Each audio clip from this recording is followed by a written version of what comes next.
Ayan, so ito po yung Barangay Road mga ka-farmlet. Ayan, so from Barangay Cemented Road, estimate natin is 200 to 300 meters lang po ito. And ang good yun mga ka-farmlet, matutuwa ka dito kasi napakalapit lang dito sa dagat.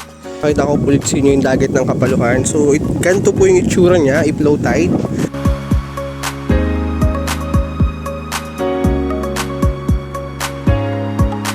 Napakaganda po dito. Ayan, ganito po yung buhangin dito mga ka-farmlet. Ayan, semi-white sand po yan. So hindi naman siya ganun ka-white, pero napakaganda po ng buhangin dito. Ayan, so pino. Ayan, napakaganda ng buhangin dito mga ka-farmlet. Ayan. Ayan, so ecotourism yun ng Calahog mga ka-farmlet. Ayan, so napakaganda po ng dagat yan, white sand.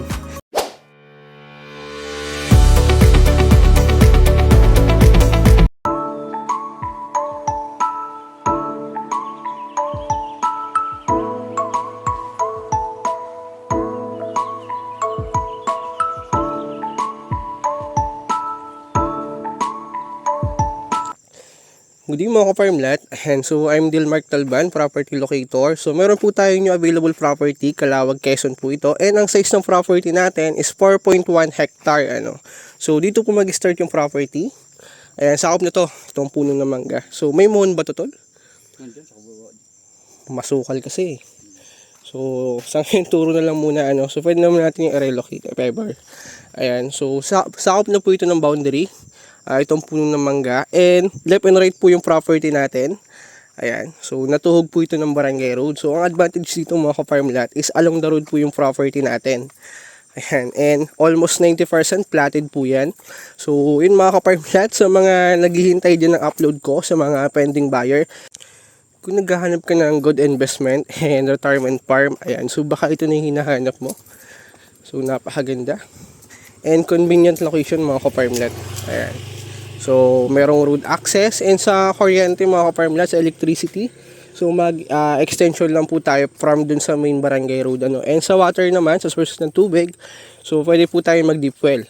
Ayan, so ito yung boundary niya mga ka-farmlet, yung puno ng nyog, kasi yung farm po natin is clearing so wala siyang tanim. So although may tanim naman po siya, pero bibihira, so yung mga bagong tanim na lang. So ayan, so yan yung namumunga ng mga ka-farmlet. So ito yung boundary ng property natin. Yan, silipin natin. Estimate ko po mula dun sa starting ng video, I think nasa 100 meters po yung frontage niya. Ayan. So ito na yung boundary. Yung may tanim ng puno ng nyog, so yan po yung karatig natin Ayan, so maganda, mahaba yung frontage. Ayan, and from dun sa cemented Barangay Road, so nasa 250 to 300 meters lang po ito. Ito from dun sa Barangay Cemented Road. Ayan, so as you can see, platted naman po yan, kung mapapansin nyo. Ayos. So ayan, yan yung starting ng video natin so yung puno ng mangga, sakop na po ng property. And ang good thing dito, kung mahilig ka magtanim, tamang-tama po ito kasi walang tanim. Ayan, so mag-enjoy ka dito, malawak yung portion na pwede mong taniman. And kung plano mag-alaga ng livestock, pwede rin. Ayan, so napakalawak po nito. And so dahil nga farmland po ito, so ang community dito is lockdown. Kung sino yung may-ari, siya lang yung nakatira. Kaya pwede ka mag-livestock dito mga ka-farmland. So walang magagalit na kapitbahay. And ayan, kung gusto mo mag-alaga ng manok panabong, pwede. Ayan. So maganda itong mga ka-farmland pag nalinisan kunting linis lang naman po yan kasi yan ay clearing na. Ayan. And pwede mong lagyan nyo ng livestock, ng baka, kambing, para ma-maintain natin yung Carabao grass ng property. Tara, pasokin natin loob. Ayan. Nag-hide siya ate. Kung natin, hindi natin sasawa. Sige. Ayaw makita sa video Si Kuya Aton nga pag nakita ng buyer, kilala na agad. Lagi nakikita sa video. May sapa ba to? Ay, hindi ko na ito ng kay ate. Yan. So ito, malinis pa ito nung nakaraan Oo. So konting linis lang naman ito mga ka-farmlet. Ayan, kung mapapansin nyo, halos masukal yung property. Kasi the reason why kaya binibenta, hindi na pumasikaso ng may-ari. Ayan, kaya binibenta na. Bayabas wala tol, wala. Uy. Bayabas. Mahukal lang talaga siya, no? Ayan. Maganda nga, oh. Kung mapapansin nyo mga ka-farmlet, maganda po ang paggalupa niya. And platted po yan. So wala kang makikita na mataas na puno. So ibig sabihin, flat lang yung area niya. Ayan. So napakaganda nito i-develop. Kulang lang sa linis mga ka-farmlet. Ayan. Napakaganda nito pag nalinis.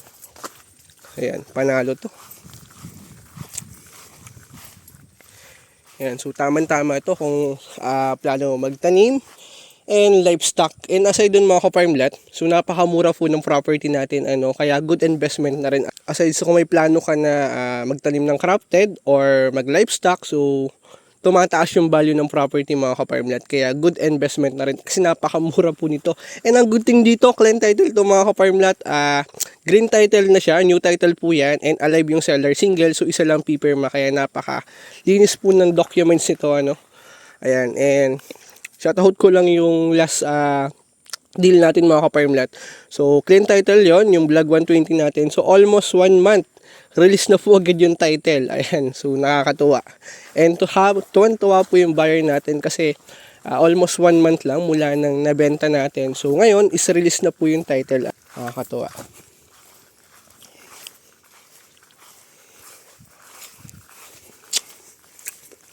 Harap ng bayabas. Ganda, platin. Gulang lang talaga ito sa linis. Pantay ito. Bagay pa nga lang ng kuya ay 45 days. Ganda dito. And ka-farmlet, wag mo na ito palampasin. Ako, napakamura nito. Imagine, 4.1 hectare. So, napakamura nito mga ka-farmlet. Ayan. And platted yung area niya. So, bawing-bawi mo to. Kasama pa yung mga hangga doon, sa may mangga doon. Yun yung mangga ngayon. Yung malawak. Yung mangga ngayon, sa unahan pa. Yun. Oo nga, malawak. Habot dun pa, Ayan, so, platted area po ito. At naghahanap ka ng ideal investment. So, pwede natin itong i-grab. And dahil nga marami po akong buyer ng small cat, so pwede natin itong i-subdivide into 1 hectare or half hectare. So, napakabilis po ibenta niyan. Ayan, so balik yung capital mo, triple pa, possible. Ayan, so yun yung pwede natin gawin. So yun yung may offer ko, if gusto nyo makabalik agad yung capital nyo, So yun yung pwede natin gawin. Ayan, so pwede natin itong i-subdivide. Ayan, kasi along the road po ito ay napakahaba ng frontage. Kaya napakabilis lang ito ma-solve mga ka-farmlet. Ayan, sa unahan pa niya magano yan. Yan, dala natin yun, Sa unahan pa nga niya magano yan. Yan, susakop natin yung mangganin mga ka-farmlet.